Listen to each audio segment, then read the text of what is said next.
Sa gala natin ngayon ay lilipad naman tayo papuntang Thailand for 5 days. At ito ang unang beses na lalabas kami ng ibang bansa as family.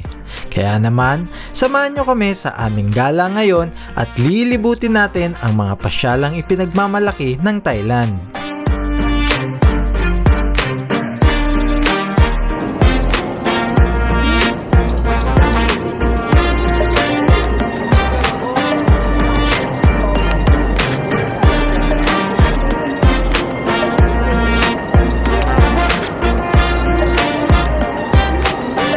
Paglapag nga namin dito sa Thailand ay sinalubong kami ng malakas na ulan na agaran din naman tumila. From Suvarnabhumi Airport ay nasa almost 1 hour ang biyahe papunta sa aming hotel. Dito sa DT or Dreamtown Hotel dito sa Pratunam na aming tinuluyan ay halos nasa gitna siya ng mga malls at night market gaya ng Platinum Fashion Mall, Platinum Night Market at maging ang Paya Thai BTS Station ay walking distance lang din. Sa paligid din ng hotel na ito ay may malapit na 7-Eleven at napakaraming kainan.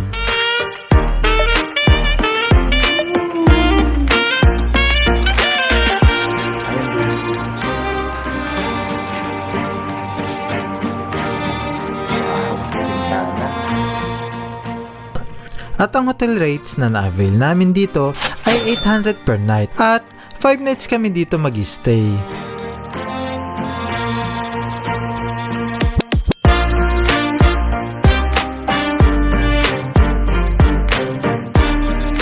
Sa unang araw namin ay nagpahinga lang muna kami dito sa hotel dahil sa susunod na mga araw ay puro gala na ang ating gagawin.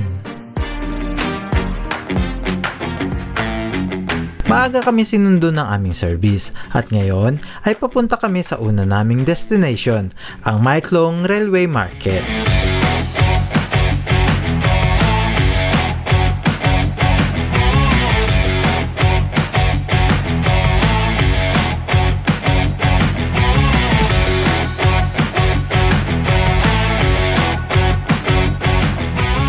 Ang nilalakaran natin ngayon ay ang dulong station nitong My Klong Railway, ang My Klong Station. At nagpicture-picture lang muna kami dito, no? Dahil ang pakay talaga natin ay ang masaksihan ang pagdaan ng tren sa kalagitnaan ng isang mataong market. Ang My Klong Railway ay naitayo noong 1905. Kasabay din nito ang pagdami ng mga vendor sa paligid nito. Makailang beses din silang inirelocate dahil sa delikado ang kanilang pwesto. Ngunit instead na umalis, ay gumawa na lang sila ng system na mabilisang maalis o matupi ang kanilang mga paninda. Sa ngayon, ay isa na ito sa mga tourist attraction dito sa Thailand.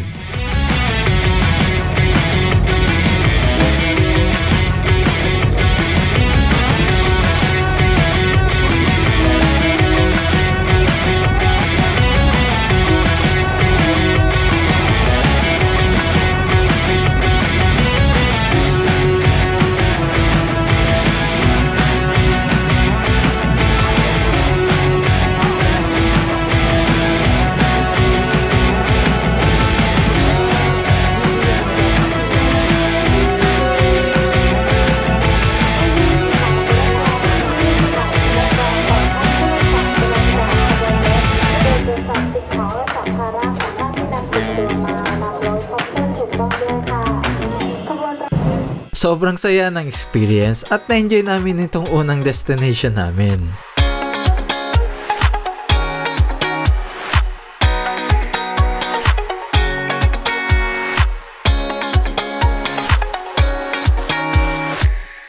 Next, ang susunod naman nating destination ay ang Floating Markets na isa sa mga kilalang tourist spot dito sa Thailand.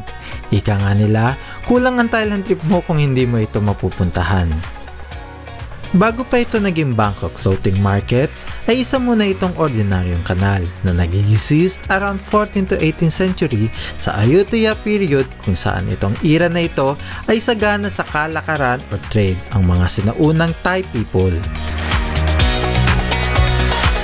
During this time, ang mga kanal na ito ay mas ginagamit na way of transportation kaysa sa mga road ng mga tao noon at karamihan sa kanila ay mas piniling manirahan sa tabi ng kanal. At sa taong 1782 ay dito na nga nagsimula ang pag-usbong ng mga floating markets. At andito tayo ngayon sa Juan de Pierre upang ipakita sa inyo ang isa sa mga iconic or mas popular na floating markets dito sa Thailand. By the way, marami kayong floating markets na pwedeng puntahan dito. Ang boat ride fee nila dito ay nasa 2,000 baht or sa kasalukuyang pera natin ay nasa 3,600 pesos each per person. Good for 1 hour ride na rin siya.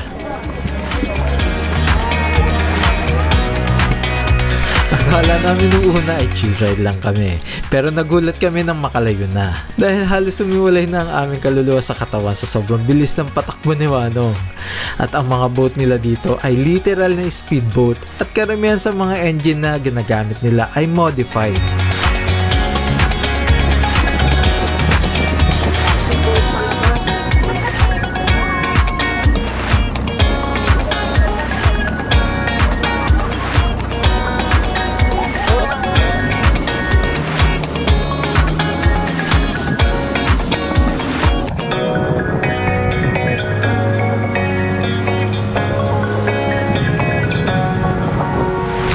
At ito na nga, inisa-isa na naming daanan ang mga iba't ibang stall dito sa floating market.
Very good, very good. Thank you so much.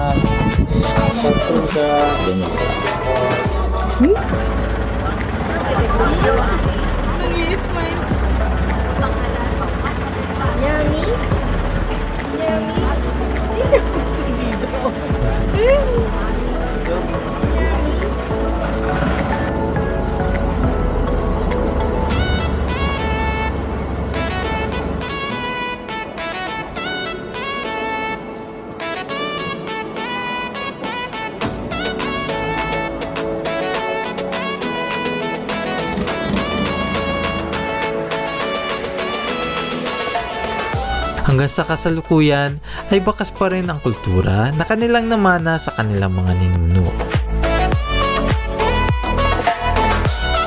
Matapos ang floating market experience ay nag-lunch muna kami.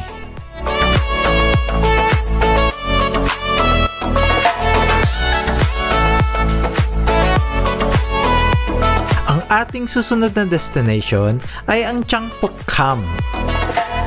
Dito sa Changpok Camp, makikita ang mga trained at mga alagang elepante na parte din ng kanilang kultura at sumisimbolo ng kalakasan, karunungan at kasaganahan.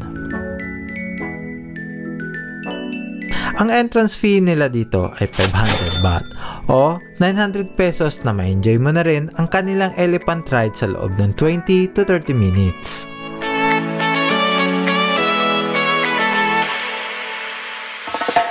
Ang Chang ay isang Thai word na ang ibig sabihin ay elephant at ito din ang kanilang official and national animal.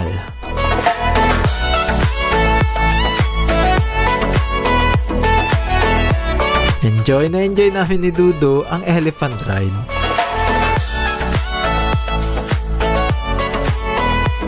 Last but not the least, ang aming last destination for this day ay ang Wat Arun Temple.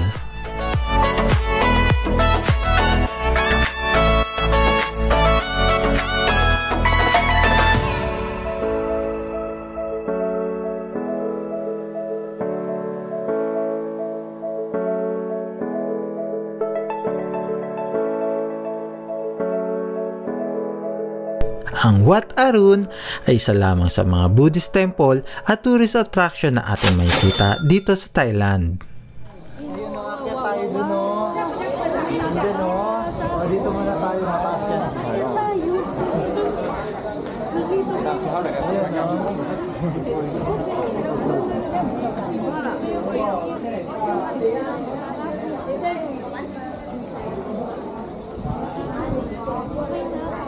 Okay na na. Picture lang talaga, no?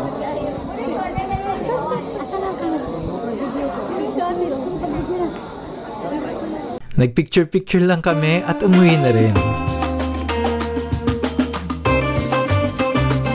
Kinagabihan ay naghanap naman kami ng makakainan. Walking distance lang ito galing sa aming hotel.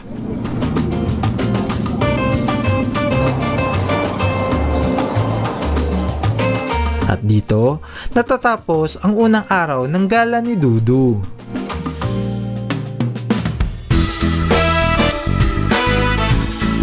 Maaga kaming umalis para gumala sa ikatlong araw namin dito sa Thailand.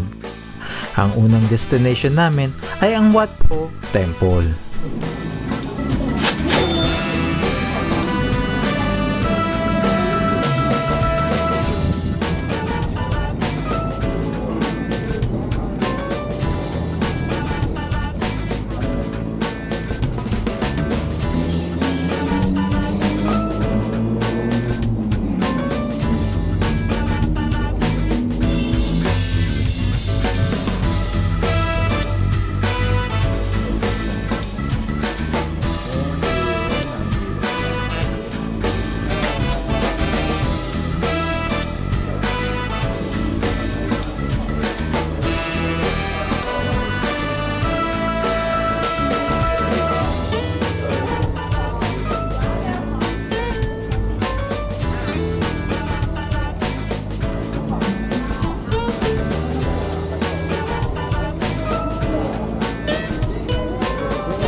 Ang Wat Pho Temple, also known as the Temple of the Reclining Buddha, na may taas na 15 metro at may 46 na metrong haba, ay naitayo noong late 18th century.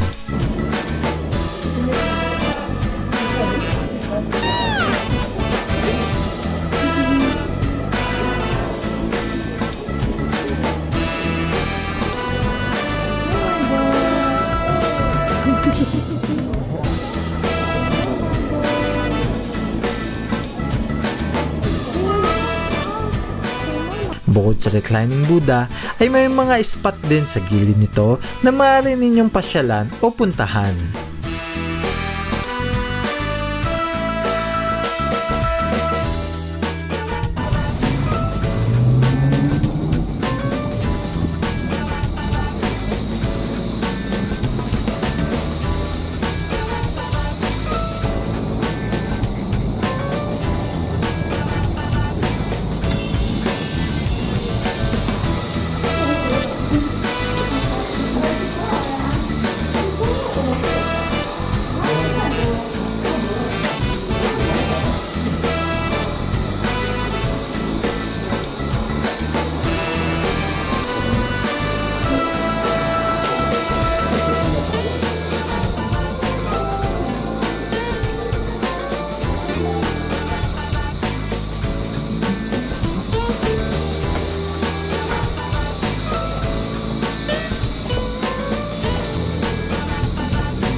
Alam Dudu. Nakarating na ng Thailand ang Maldo. After natin dito sa Wat Po Temple, ay puntahan naman natin ang pinakamataas na building dito sa Thailand, ang Maha Nakhon. Ang Maha Nakhon ay pinakamataas na gusali na matatagpuan dito sa Bangkok, Thailand, na may 314 na metrong taas. At isa sa pinagmamalaki ng gusali na ito, ang kanilang glass tray floor. Kung mahina ka sa matataas na lugar, ay hindi ka para dito. Dahil tanaw mo mula sa glass na ito, ang ilalim o ibabang bahagi ng gusali. At sa tuktok naman, ay tanaw mo ang 360 view ng buong lungsod ng Bangkok, Thailand. Tara, simula baba ay akyatin natin ito. Sa pagsakay pa lang ng elevator ay mamamangha ka na. Dahil isa ito sa ipinagmamalaki nila na fastest elevator sa buong Thailand. From ground floor, for almost 1 minute, ay mararating mo na kaagad ang 74th floor ng gusali. Ang fee nga pala na na-avail namin dito ay ang general admission na nagkakahalaga ng 880 baht o 1,584 pesos each at may kasama na rin itong isang drinks, ice cream, or popcorn. Go to the rooftop first นะคะ because lightning is coming นะคะ and then you can back to this hall here นะคะ Ano ba sabi niya?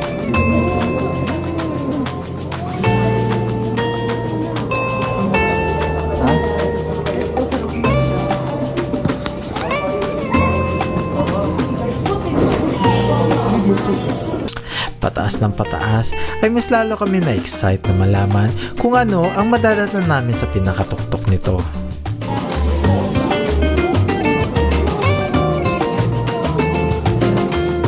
At dito naman ay may option ka kung gusto mo mag-elevator papuntang outdoor observatory deck na matatagpuan naman sa 78th floor. At option din kung gusto mo gumamit ng spiral stairs nila.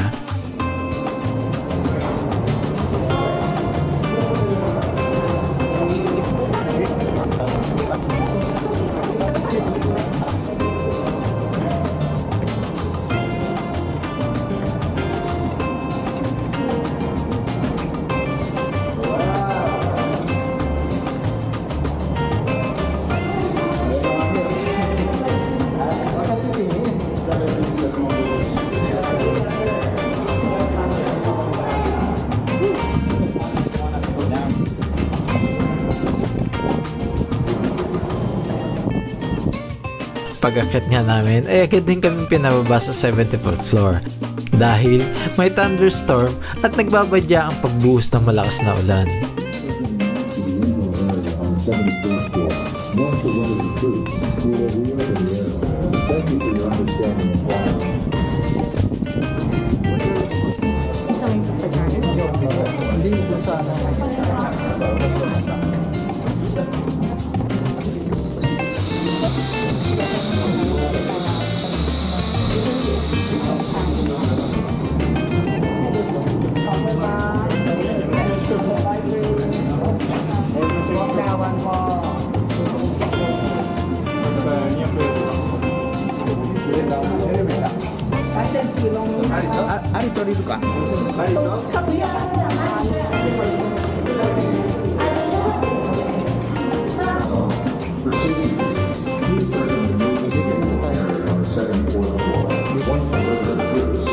Kaya nag-stay muna ang lahat dito, tumambay at tinantay ang pagtila ng ulan.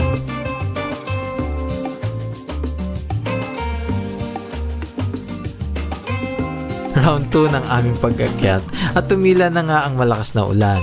This time, sinubukan naman namin ang pagsakay ng elevator.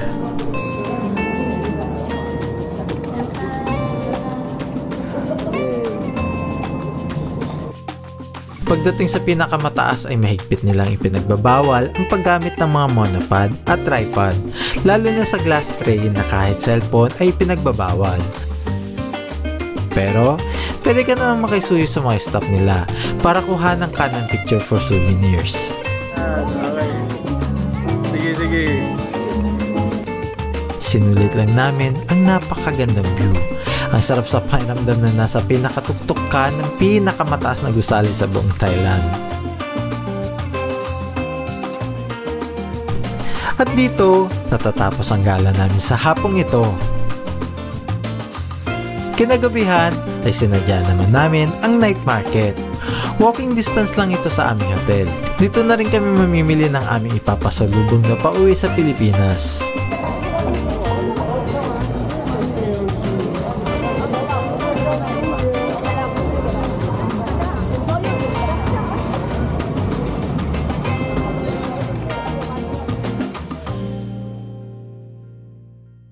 Oh, say hi everyone, Margo. Hi. Good morning.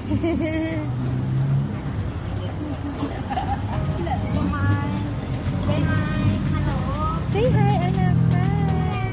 Mama.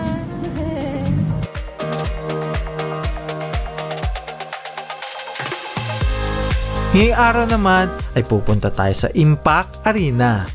May event kasi doon ang Herbalife at makikigulo lang tayo dahil hindi naman tayo parte ng events nila. Isang sinadya din namin dito ay ang bazaar for babies and toddlers na tiyak na mag-enjoy din ng aming dudu. Habang ako nakikigulo sa dami ng tao sa event ng Herbalife, sila misis naman ay abala sa pag-iikot sa bazaar. Nagulat ako sa dami ng giveaway na natanggap nila misis sa bazaar na iyon. Sulit ang lakad nila dun ah.